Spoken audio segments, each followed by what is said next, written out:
Hello everyone, जय श्री कृष्ण। क्या हालचाल? बढ़िया, फाइन। चलिए, तो आज हम बेटा डिस्कस करेंगे पीरियोडिक टेबल के बारे में। और इसके रिगार्डिंग मैं आपको कुछ दूंगा शानदार टिप्स जो आपको मेंस में, एडवांस में काफी हेल्प करेंगे। पहले ये बता दूं कि पीरियोडिक टेबल जो है बेटा, वो मेंस के और एडवांस के दोनों ही पॉइंट ऑफ व्यू से बहुत इंपॉर्टेंट है। अगर आप पिछले 10 या 15 सालों के क्वेश्चंस को उठा करके देखते हैं तो आपको पता चलेगा कि बहुत सारे क्वेश्चंस पीरियोडिक टेबल से आए हुए हैं। ठीक है ना। बहुत सारे इसमें टॉपिक्स हैं, हिडन टॉपिक्स हैं, जैसे आयनाइजेशन एनर्जी है, इलेक्ट्रॉन एफिनिटी है, नेगेटिविटी है, बहुत सारे टॉपिक्स हैं। तो अलग अलग टॉपिक से अलग अलग सालों में बहुत सारे क्वेश्चन आए हुए हैं। अच्छा, पीरियोडिक टेबल को करने से पहले मेरी एक एडवाइस है कि आप क्वांटम नंबर अपने बहुत स्ट्रांग रखना, क्योंकि क्वांटम नंबर्स बेटा, जब आपको शेल, सबशेल, ऑर्बिटल, इलेक्ट्रॉन सबकी अच्छी नॉलेज होगी तो पीरियोडिक टेबल को समझना ज्यादा आसान हो जाता है। क्योंकि बीच बीच में कई जगहों पे बेटा इलेक्ट्रॉनिक कॉन्फ़िगरेशन का एक रोल, इंपॉर्टेंट रोल है, और इसलिए क्वांटम नंबर्स को हम इग्नोर नहीं कर सकते। तो क्वांटम नंबर्स की नॉलेज आपको होना बहुत जरूरी है पीरियोडिक टेबल जैसे चैप्टर को शुरू करने से पहले। अब आइए जरा देखे लेते हैं सिलेबस क्या है, कौन से टॉपिक्स हैं, सीक्वेंस क्या है और हॉट टॉपिक्स कौन से हैं। आइए जरा इनको अपन देखे लेते हैं। सबसे पहले बात आती है बेटा सिलेबस की। देखिए, modern periodic law and present form of periodic table, यानी कि वही जो अपन right now modern periodic table पढ़ते हैं, उसमें से क्वेश्चन आने के चांसेस बहुत ज्यादा रहते हैं। तरह तरह के क्वेश्चंस आते हैं, तो इसमें आपको ये सब पढ़ के जाना है। लेकिन मेरी एक एडवाइस है कि कुछ जो मिसलेनियस होते हैं, जैसे प्राउड्स हाइपोथेसिस हो गई, या फिर मान लीजिए डोबिनियर हो गया, न्यूलैंड्स हो गया, लोदरमेयर हो गया, ये भी अगर थोड़ा बहुत आप देख करके जाएंगे, प्रिकॉशनरी कह रहा हूं, तो फायदे में रहेंगे। वैसे मॉडर्न पीरियोडिक टेबल से मेन पीरियोडिक टेबल की शुरुआत होती है, उसको आप अच्छे से पढ़ के जाइए। सेकंड पॉइंट आता है बेटा एसपीडीएफ ब्लॉक एलिमेंट्स।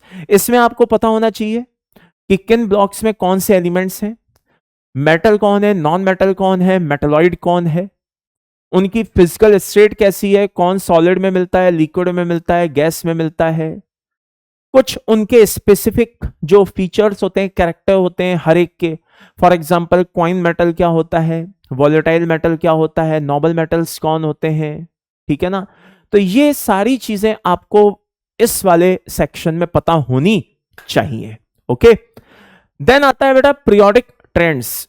एलिमेंट्स की बहुत सारी प्रॉपर्टीज हैं। इलेक्ट्रॉन, ये एटॉमिक रेडियस है, आयनिक रेडियस है, आयनाइजेशन है, इलेक्ट्रॉन गेन एंथैल्पी है, इलेक्ट्रॉन नेगेटिविटी है, बहुत सारी ऐसी प्रॉपर्टीज हैं। तो इन सबके आपको ट्रेंड्स पता होने जरूरी हैं।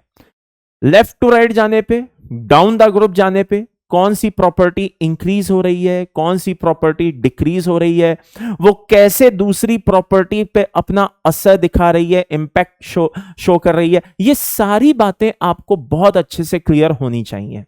इवन इलेक्ट्रॉन गेन एंथैल्पी और आयनाइजेशन एनर्जी के बीच में तो बेटा एक रिलेशन भी होता है, तो वो भी हमें समझना बहुत जरूरी होता है।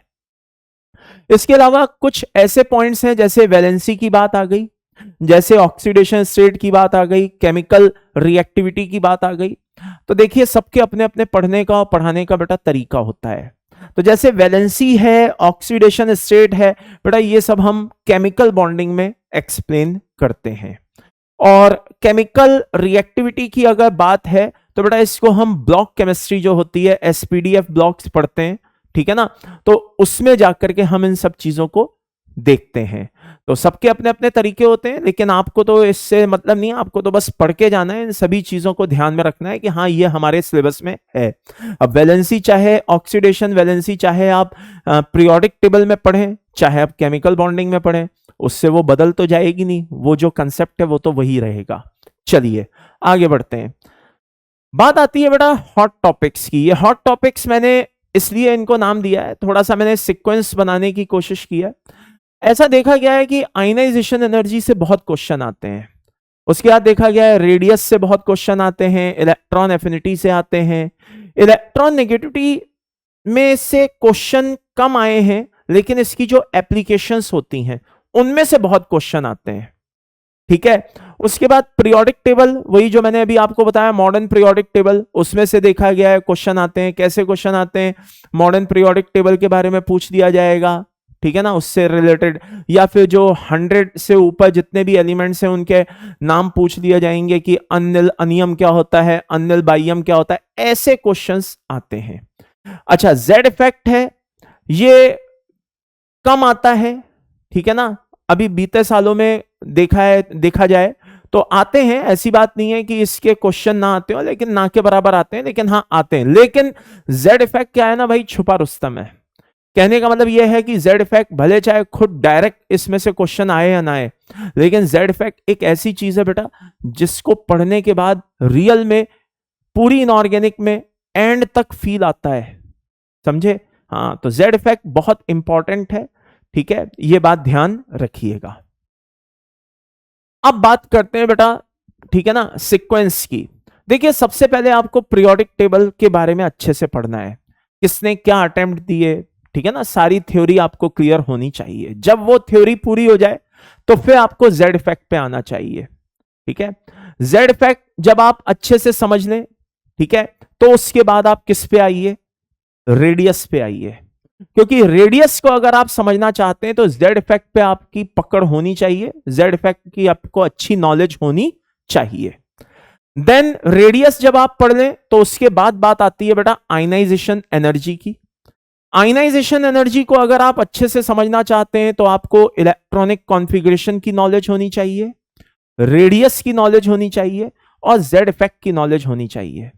जब आपको ये सारी नॉलेज होगी तो अब आप चले आइए इलेक्ट्रॉन एफिनिटी पर, और यहां पे इलेक्ट्रॉन एफिनिटी को मैंने इसके आयनाइजेशन एनर्जी के बाद इसलिए रखा है क्योंकि जब हम इलेक्ट्रॉन एफिनिटी का आयनाइजेशन एनर्जी से रिलेशन समझते हैं तो भाई उस रिलेशन को समझने के लिए हमें आयनाइजेशन एनर्जी पहले से पता होनी चाहिए कि एक्चुअल में आयनाइजेशन एनर्जी होती क्या है। तो आयनाइजेशन एनर्जी के बाद हम इलेक्ट्रॉन एफिनिटी या इलेक्ट्रॉन गेन एंथैल्पी हाँ को पढ़ते हैं। एंड में हम पढ़ते हैं बेटा जाकर के इलेक्ट्रॉन नेगेटिविटी।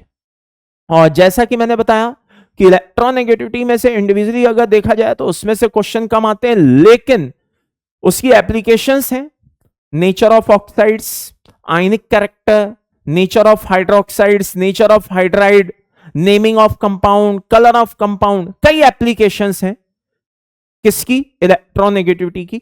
तो उन एप्लीकेशंस में से कई क्वेश्चन पूछे गए हैं। तो ये था एक प्रॉपर सीक्वेंस। अब आइए कुछ इंपॉर्टेंट क्या कहते हैं हम क्वेश्चंस देखे लेते हैं। मैं मतलब ये ताकि आपको एक फील आ जाए, मैं सिर्फ ये क्वेश्चंस इसलिए करवा रहा हूं ताकि आपको एक फील आ जाए कि हाँ भाई देखो इस तरह के क्वेश्चंस पूछे जाते हैं। अच्छा, मैंने इसमें उन क्वेश्चंस को भी रखा है जिनको बच्चे समझते हैं कि यार ये तो शायद रटने वाली चीज होगी, तो उन क्वेश्चंस को मैंने इसलिए रखा है ताकि आपको ये समझ में आ जाए कि नहीं भाई ये रटने वाली नहीं, समझने वाली चीज है। तो आइए जरा देखते हैं उन क्वेश्चंस के बारे में। सबसे पहले बात आती है total number of elements which should be theoretically present in 8th period of the modern long form of periodic table. Long form of periodic table कितना है? तो देखिए ऐसा जो क्वेश्चन होते हैं ये no doubt in it hypothetical है, आपको साफ पता चल रहा है भाई पीरियड होते कितने हैं 7 और यहां पे कितने दिखाई दे रहा है 8। वो 8 क्या वो 9 भी पूछ सकता था, 9 में क्या 10 में भी पूछ सकता था, हाइपोथेटिकली वो कुछ भी पूछ सकता था। तो ऐसे क्वेश्चंस को कैसे सॉल्व किया जाता है आइए मैं आपको बता दूं। एक फॉर्मूला होता है बेटा n+1 का होल स्क्वायर अपॉन 4 इंटू 2, और एक फॉर्मूला होता है n+2 का होल स्क्वायर अपॉन 4 इंटू 2। ये नंबर ऑफ एलिमेंट्स निकालने का फॉर्मूला है। दोनों में डिफरेंस ये है कि यहां पे जहां 1 मैंने लिया है ये किन में से निकालना है, उन पीरियड्स में से एलिमेंट्स को कैलकुलेट करने के लिए इस फॉर्मूले का यूज करना है जिसमें पीरियड कैसे होते हैं, ऑड होते हैं। लेकिन अगर पीरियड इवन है तो आप इस वाले फॉर्मूले को यूज कर सकते हैं।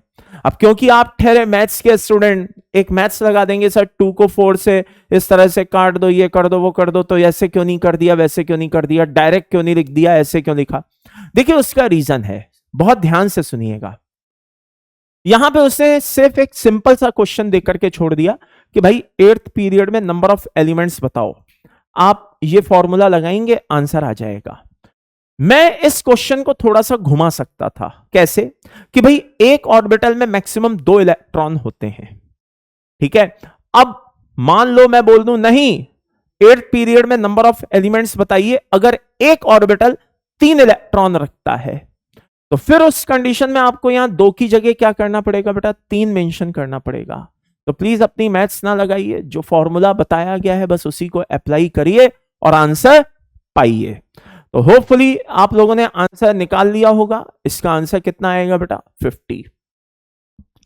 बात आती है नेक्स्ट क्वेश्चन की कि भाई एम्फोटेरिक कौन है। ये बहुत ही एक अपने आप में क्या कहते हैं, एक टफ क्वेश्चन की तरह फील आता है, दिखने में आसान लगता है लेकिन बच्चे अक्सर परेशान हो जाते हैं इस तरह के क्वेश्चंस में। कभी पूछ लिया जाता है बताइए कौन से ऑक्साइड्स एसिडिक हैं, कभी पूछ लिया जाता है कौन से ऑक्साइड्स बेसिक हैं, एम्फोटेरिक हैं। तो मैं आपको एक बहुत सिंपल सी बात बताता हूं कि कोई भी जो मेटल ऑक्साइड होते हैं, कोई भी मेटल ऑक्साइड जो होते हैं, हम उनको ऑक्सीडेशन स्टेट के बेसिस पे 3 पार्ट में कैटेगराइज करते हैं। ये होता है बेटा, एक पार्ट हमने क्या ले लिया, एसिड का, वेट अ मिनट, एक पार्ट हमने किसका ले लिया, बेस का, एक हमने ले लिया बेटा एम्फोटेरिक का, और एक हमने ले लिया किसका, एसिड का। पहले तो मैं आपको क्लियर कर दूं कि मेटल के ज्यादातर जो ऑक्साइड्स होते हैं वो बेसिक होते हैं, लेकिन अगर वो बेसिक नहीं है तो वो क्या हो सकते हैं, वो एम्फोटेरिक हो सकते हैं और वो एसिडिक भी हो सकते हैं। तो बेस कौन कौन से हो सकते हैं, जिनमें +1 ऑक्सीडेशन स्टेट हो, जिनमें +2 हो, जिनमें +3 हो। एम्फोटेरिक कौन हो सकते हैं, जिनमें +4 ऑक्सीडेशन स्टेट हो। और एसिडिक कौन हो सकते हैं, जिनमें +5 हो, +6 हो और +7 हो। अब आप बोलेंगे सर ये तो पक्का रटने वाला होगा, नहीं ये रटने वाला नहीं है। क्यों नहीं है सर, वो इसलिए नहीं है क्योंकि इसमें फेजांस रूल अप्लाई होता है। अगर आपने केमिकल बॉन्डिंग में फेजांस रूल पढ़ा हो तो उसमें फेजांस रूल अप्लाई होता है। फाई बराबर C/R हम बोलते हैं। तो चार्ज जितना ज्यादा होगा पोलराइजेशन उतना ज्यादा होगा, पोलराइजेशन जितना ज्यादा होगा कोवेलेंट कैरेक्टर उतना ज्यादा होगा, और कोवेलेंट कैरेक्टर जितना ज्यादा होगा एसिडिक स्ट्रेंथ उतनी ज्यादा होगी। कोवेलेंट कंपाउंड यूजुअली एसिडिक होते हैं और मेटेलिक कंपाउंड जो होते हैं वो यूजुअली बेसिक होते हैं। तो ये मेटल ऑक्साइड्स हैं, है ना, मेनली बेसिक होते हैं, लेकिन पॉजिटिव चार्ज बढ़ने से पोलराइजेशन बढ़ता है, कोवेलेंट कैरेक्टर बढ़ता है और ये एसिडिक हो जाते हैं। एनीवेज, तो ये चीज ध्यान रखिए। अब इसमें एक प्रॉब्लम आती है। प्रॉब्लम क्या आती है कि भाई हम एक्सेप्शंस को इग्नोर नहीं कर सकते। क्या मतलब सर, मैंने बोला +1 +2 +3, क्या बोला मैंने बेटा, +1 +2 +3। अगर इनमें से मैं किसी को भी ले लूं, जस्ट अ सेकेंड, +1 +2 +3 इनमें से मैं किसी को भी ले लूं तो वो कैसा होना चाहिए, बेसिक होना चाहिए। लेकिन भाई मेरे अगर मैं +2 की बात करूं तो BeO ZnO,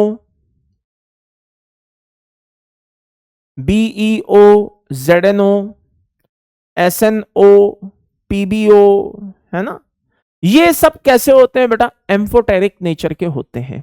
तो ध्यान रखना ये सब पे अप्लाई होगी कंडीशन, लेकिन आपको एम्फोटेरिक अलग से याद रखने पड़ेंगे। आई रिपीट, एम्फोटेरिक आपको अलग से याद रखने पड़ेंगे, मैं फिर कह रहा हूं, क्लियर है। हाँ, एम्फोटेरिक आपको अलग से याद रखने पड़ेंगे।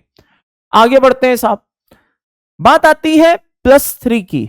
+3 सुनते ही आपके मन में आएगा सर इसको तो बेसिक बोलना है। हाँ बोलना तो है, लेकिन कुछ +3 जैसे Cr2O3, जैसे Mn2O3, ये बेटा एम्फोटेरिक नेचर के होते हैं, ठीक है। इसके बाद बात आती है किसकी, +4 की। किसकी आती है बेटा, +4 की। तो +4 सुनते ही फील आता है कि हाँ ये एम्फोटेरिक होगा। हाँ बिल्कुल होते हैं, एम्फोटेरिक होते हैं, एंड यूजुअली इसमें कोई एक्सेप्शन देखने को नहीं मिलता। तो अब बात आती है किसकी, +5 की। +5 सुनते ही मन में आता है कि ये एसिडिक होगा, लेकिन हमें ध्यान रखना है V2O5। क्या ध्यान रखना है बेटा, V2O5। V2O5 कैसा होता है बेटा, एम्फोटेरिक नेचर का होता है। क्लोज टू एसिडिक होता है, या आप इसको एम्फोटेरिक बोल सकते हैं। तो +2 में कौन से एक्सेप्शंस हैं, +3 में कौन से एक्सेप्शंस हैं, +5 में कौन से एक्सेप्शंस हैं, ये सब आपको पता होने चाहिए। अच्छा, +3 में ऐसा नहीं है कि बस यही 2 एक्सेप्शन हो। आई रिपीट, +3 में ऐसा नहीं है कि यही 2 एक्सेप्शन हो। जस्ट ए सेकेंड, और भी हो सकते हैं, जैसे Cr2O3 है, Mn2O3 है, AS2O3 है, Sb2O3 है। ठीक है, तो ये सब कैसे होते हैं बेटा, एम्फोटेरिक नेचर के होते हैं। ओके, तो मेटल ऑक्साइड्स पहचानना मैंने आपको सिखा दिया है। अब बात आती है नॉन मेटल ऑक्साइड्स की, तो ध्यान रखना, non metal oxide. Okay, non metal oxide की अगर हम बात करें तो एक N2O को छोड़ दो, एक NO को छोड़ दो, और एक CO को छोड़ दो। ये बात समझ में आ गई? ये तीन के तीनों कैसे होते हैं बेटा, न्यूट्रल होते हैं। कैसे होते हैं, न्यूट्रल ऑक्साइड होते हैं। ये तीन के तीनों कैसे होते हैं, न्यूट्रल ऑक्साइड होते हैं। यहां लिखे देता हूं,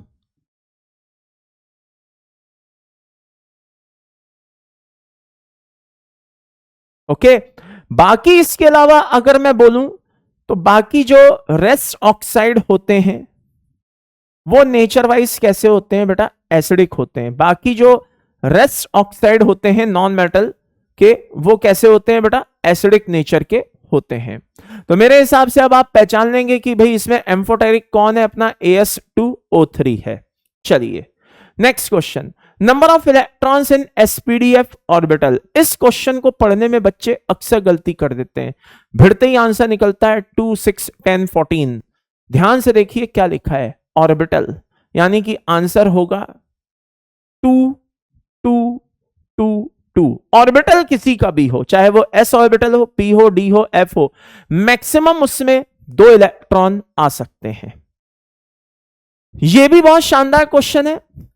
पी शेल, जैसे ये पी वर्ड आता है, भिड़ते ही मन में एक ख्याल आता है कि भाई ये क्या कहते हैं, 6 इलेक्ट्रॉन इसमें होने चाहिए। लेकिन आप देखिए ध्यान से, यहां पे लिखा हुआ है शेल, तो यानी कि KLMNOP, ये तो KLMNOP वाला शेल है, तो ये 6 नंबर पे है, और फॉर्मूला आपको पता है 2n²। तो मेरे हिसाब से आपको आंसर मिल गया होगा 72। तो ऐसे क्वेश्चंस क्या होता है बेटा, लगते हैं कि सिंपल हैं, मैंने कहा ना क्वांटम नंबर्स की भी नॉलेज होना बहुत जरूरी है। तो ऐसे क्वेश्चन आपको लगते हैं कि आज सिंपल है, लेकिन एक्चुअल में ये थोड़े से घूमे फिरे होते हैं, ये बात ध्यान रखिएगा। चलिए नेक्स्ट क्वेश्चन आता है बेटा, नंबर ऑफ एलिमेंट्स। मैंने आपको कहा था कि मैं आपको कुछ ऐसे क्वेश्चंस बताऊंगा जिनमें अपन को लगता है कि यार ये तो याद रखने वाले हैं, लेकिन मैं उनमें लॉजिक्स दूंगा। कैसे, आइए जरा देखें। पूछ लिया कि नंबर ऑफ एलिमेंट्स बताइए, S block, P block, D block, F block में कितने एलिमेंट्स होते हैं, और ये सामने उनकी वैल्यूज दे दी है। अब बोल दिया है कि पहचानो इनमें से कौन सही है कौन गलत है। तो देखिए इसको दिमाग में बैठाने का तरीका, इसको रटने की जरूरत नहीं है, इसको दिमाग में बैठाने का तरीका कैसे। पीरियोडिक टेबल होती है, हाँ होती है, उसमें पीरियड होते हैं, हाँ होते हैं। कितने होते हैं, 7, 1, 2, 3, 4, 5, 6 और 7, करेक्ट।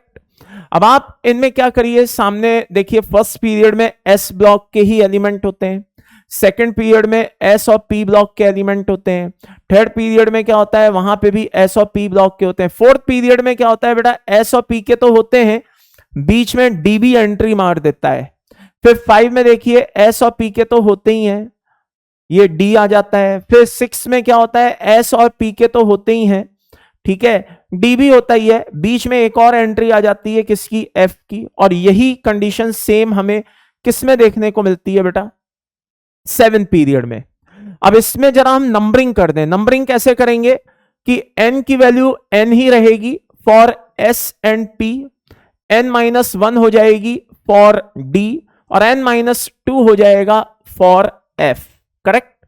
तो आइए जरा इसमें मेंशन कर देते हैं, 1, 2, 2, 3, 3, 4, 4, लेकिन अब डी के साथ क्या हो जाएगा, n-1 है ना, यानी कि 3। यहां पे ये 5 5, but this is 4, here is 6 6, here is 5 4 7 7, here is 6 and here is 5। Correct sir, ये क्या है बेटा? ये बहुत ही काम की चीज है, बहुत ही खतरनाक चीज है। क्या है सर?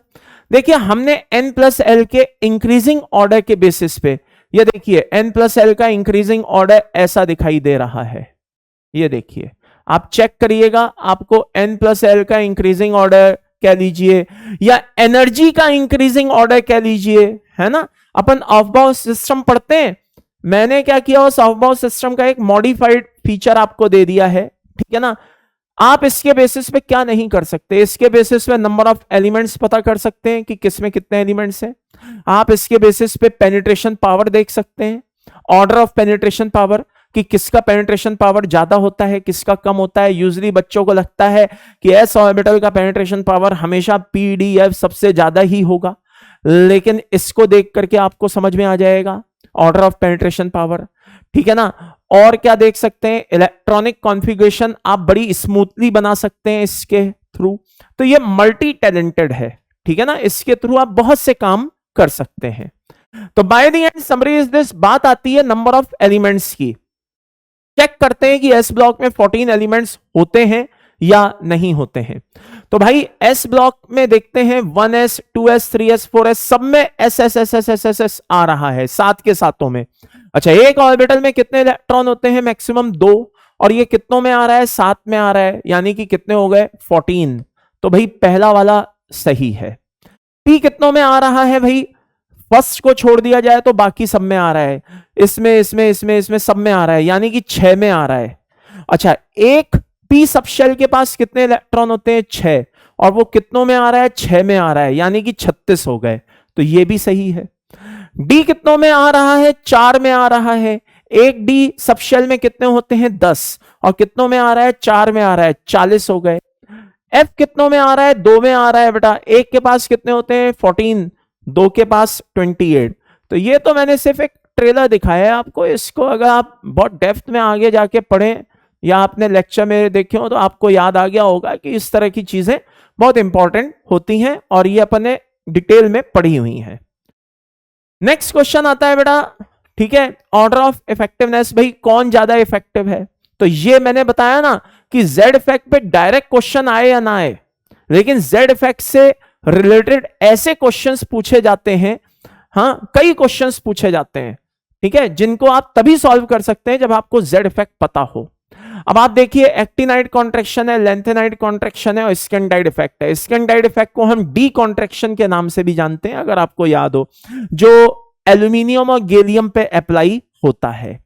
तो भाई यहां पे जो रिस्पॉन्सिबल है वो 3D है। लेंथेनाइड कॉन्ट्रैक्शन के लिए जो रिस्पॉन्सिबल है वो 4F है, और एक्टिनाइड कॉन्ट्रैक्शन के लिए जो रिस्पॉन्सिबल है वो 5F है। तो 4F 5F और 3D में अगर मैं सिग्मा की बात करूं, किसकी बात करूं? सिग्मा। तो इन सब में सबसे पुअर सिग्मा 5F का है, उससे थोड़ा अच्छा सिग्मा 4F का है, उससे थोड़ा अच्छा सिग्मा 3D का है। तो सिग्मा का अगर ऑर्डर ये है तो जेड इफेक्ट का ऑर्डर कैसा होगा भाई मेरे? ऐसा होगा। कहने का मतलब यह है कि 3D में जेड इफेक्ट इतना डोमिनेट नहीं करेगा जितना जेड इफेक्ट 4F में कर जाएगा। 4F में जेड इफेक्ट इतना डोमिनेट नहीं करेगा जितना जेड इफेक्ट 5F में कर जाएगा।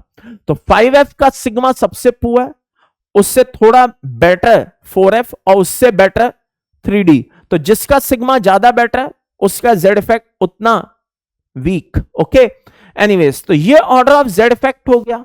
तो रेडियस क्या हो जाएगी लाला? अगर रेडियस की अगर हम बात करें तो एक्टिनाइड कॉन्ट्रैक्शन की वजह से रेडियस सबसे कम हो जाएगी,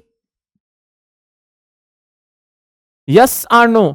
लेंथेनाइड की वजह से फिर भी थोड़ी ज्यादा रहेगी और इसकी वजह से थोड़ी और ज्यादा रहेगी। यानी कि रेडियस पे अगर सबसे ज्यादा कोई असर डालता है, रेडियस पे सबसे ज्यादा कोई असर डालता है तो वो कौन डालता है बेटा? अपना एक्टिनाइड कॉन्ट्रैक्शन डालता है। मैं इसको एक दूसरी तरह से बनाए देता हूं ताकि आपको ज्यादा अच्छे से समझ में आए। इसका सिग्मा कैसा है ये देखिए, जस्ट ए सेकेंड, पेन की इंक खत्म हो गई भाई। अरे भाई अब आ गई इंक आ गई। हाँ देखिए, ये देखिए, ये ऐसा है, ये ऐसा है और ये ऐसा है। आप समझ गए होंगे कि मैं क्या कहना चाह रहा हूं, कि इसका सिग्मा सबसे कम है, 3 एरो मैंने बनाए हैं, इसका सिग्मा थोड़ा बेटर है, उसका सिग्मा और बेटर है। आगे अगर ये ऐसा है तो यहां पे क्या होगा, यहां जेड इफेक्ट सबसे ज्यादा डोमिनेट करेगा, यहां थोड़ा कम करेगा, यहां और कम करेगा। समझ में आ गई बात? जिसका सिग्मा बहुत वीक वहां जेड इफेक्ट बहुत स्ट्रांग। अब जब यहां पे जेड इफेक्ट बहुत स्ट्रांग, तो यहां पे रेडियस में सबसे ज्यादा कमी आएगी। कमी तो यहां पे भी आएगी लेकिन थोड़ी कम कमी आएगी, और यहां पे भी कमी आएगी लेकिन और कम कमी आएगी। तो मेरे हिसाब से अब आप बहुत अच्छे से इस चीज को समझ गए होंगे। अब बात आती है बेटा ऑर्डर ऑफ आयनाइजेशन एनर्जी की। I repeat, order of ionisation energy. देखिए, यूजली अगर आपसे कोई पूछे कि भाई फ्लोरीन और क्लोरीन में ऑर्डर ऑफ आयनाइजेशन एनर्जी क्या होता है, तो आप बोलेंगे सर फ्लोरीन की ज्यादा होती है। अगर मैं आपसे पूछूं F और F माइनस में किसका ज्यादा होता है, आप बोलेंगे सर F की आयनाइजेशन एनर्जी ज्यादा होती है। अगर मैं आपसे बोलूं Cl और Cl माइनस में किसकी आयनाइजेशन एनर्जी ज्यादा होती है, आप बोलेंगे Cl की ज्यादा होती है। लेकिन अगर मैं आपसे पूछूं कि Cl माइनस और F माइनस में किसकी आयनाइजेशन एनर्जी ज्यादा होती है, तो आप बोलेंगे सर देखिए Cl माइनस और F माइनस में अगर मैं देखूं तो इसका जो साइज है, आई रिपीट, जो रेडियस है वो Cl माइनस की बड़ी है, किससे? F माइनस से। लेकिन वहीं पे अगर मैं इसकी मजे की बात आयनाइजेशन एनर्जी देखूं तो मजे की बात वो क्या है, Cl माइनस की ही ज्यादा है, किससे? F माइनस से। तो अब आप बोलेंगे सर ये क्या चक्कर है, रेडियस भी बड़ी आयनाइजेशन भी ज्यादा, ये कैसे हो सकता है? तो आइए जरा देखे लेते हैं, बहुत ध्यान से देखिएगा। F Cl, Cl माइनस और F माइनस, कहने वाले इसको एक्सेप्शन कह करके निकल लेते हैं। बेटा ये एक्सेप्शन नहीं है, इसके पीछे बहुत अच्छा लॉजिक है। क्या? यूं मान लीजिए कि रास्ते में आप जा रहे थे, किसी से आपका पंगा हो गया और उसने सपोज आपके एक दे दी। अब आपका क्या मन करेगा, बदले में मैं भी दूंगा, फट, हाँ या ना? लेकिन आपने देखा भैया सामने तो थोड़ा भारी भरकम इंसान खड़ा हुआ है, बाहुबली खड़ा हुआ है, इसको अगर हाथ उठा दिया इस पे, तो जब ये दूसरा हाथ उठाएगा तो मामला खत्म हो जाएगा। फिर अंदर से आपका एक आत्मसम्मान जागा, बोले कोई बात नहीं, ये दूसरा मारेगा ना, मार लेने दो, लेकिन इसने मेरे को मारा है, मैं इसको पलट करके जवाब तो दूंगा ही दूंगा। तो आपने सोचा चलो अब अपन भी इसके एक टिकाए लेते हैं। तो इच्छा तो आपकी क्या है, इच्छा तो आपकी है कि जितना उसने आपको दिया है उससे ज्यादा लौटाओ। लेकिन मजे की बात यह है कि वो मान लो बहुत स्ट्रांग है आपसे, तो अब आप उतना उसको लौटा नहीं सकते ज्यादा। तो फिर आपकी इच्छा क्या होगी कि भाई जितना मिला है कम से कम उतना तो लौटा ही दूं। तो आपने उतना ही क्या किया, लौटा दिया। क्या मतलब? देखिए, अगर मैं F से F माइनस बनाता हूं तो आयनाइजेशन एनर्जी जो होती है वो X होती है। और अगर मैं, वेट ए मिनट, थोड़ा गड़बड़ कर दी मैंने, दोबारा बोलता हूं। अगर मैं F से F माइनस बनाता हूं तो इलेक्ट्रॉन एफिनिटी जो होती है बेटा वो X होती है, इलेक्ट्रॉन एफिनिटी X होती है। लेकिन अगर मैं Cl से Cl माइनस बनाता हूं तो वो Y होती है। और जैसा कि आपको पता है X और Y में क्या रिलेशन है बेटा, Y बड़ा है किससे? X से। यानी कि Cl की इलेक्ट्रॉन एफिनिटी ज्यादा होती है किससे? आई रिपीट, Cl की इलेक्ट्रॉन एफिनिटी ज्यादा होती है किससे? फ्लोरीन से। हाँ या ना? तो जब आप वापस से इसको F माइनस को F में बदलना चाहते हो, Cl माइनस को Cl में बदलना चाहते हो, तो अब आपको आयनाइजेशन एनर्जी देनी पड़ेगी, यानी कि इलेक्ट्रॉन निकालने के लिए एनर्जी देनी पड़ेगी। तो भाई मेरे बात आ गई ना कि जितना मिला था उतना लौटाना भी पड़ेगा। तो कहने का मतलब है अगर X एनर्जी मिली थी F से F माइनस बनने पे तो X एनर्जी ही देनी पड़ेगी। Cl से Cl माइनस बनने पे Y मिली थी, Y ही देनी पड़ेगी। तो कहने का मतलब है कि ये जो है ये X है और ये Y है, तो यहां पे भी X और Y के बीच क्या रिलेशन रहेगा बेटा? Y बड़ा ही होगा किससे? X से। आई रिपीट, y बड़ा ही होगा किससे? x से। ये बात समझ में आ गई? क्लियर है? तो जहां पे एनर्जी ज्यादा मिली वहां पे एनर्जी आपको ज्यादा देनी भी पड़ेगी, यानी कि जितनी मिली है उतनी आपको लौटानी भी पड़ेगी। ओके, तो ये कुछ रिलेशंस हैं जो हमें पता होने चाहिए, और ऐसे बहुत सारे इंपॉर्टेंट पॉइंट्स हैं, आप उनको अच्छे से देख सकते हैं। पीरियोडिक टेबल को बढ़िया से पढ़ के जाइए, अच्छे से समझ के जाइए। ठीक है, तो मिलते हैं नेक्स्ट टर्न पे नए टॉपिक के साथ। Take care, bye bye, love you all.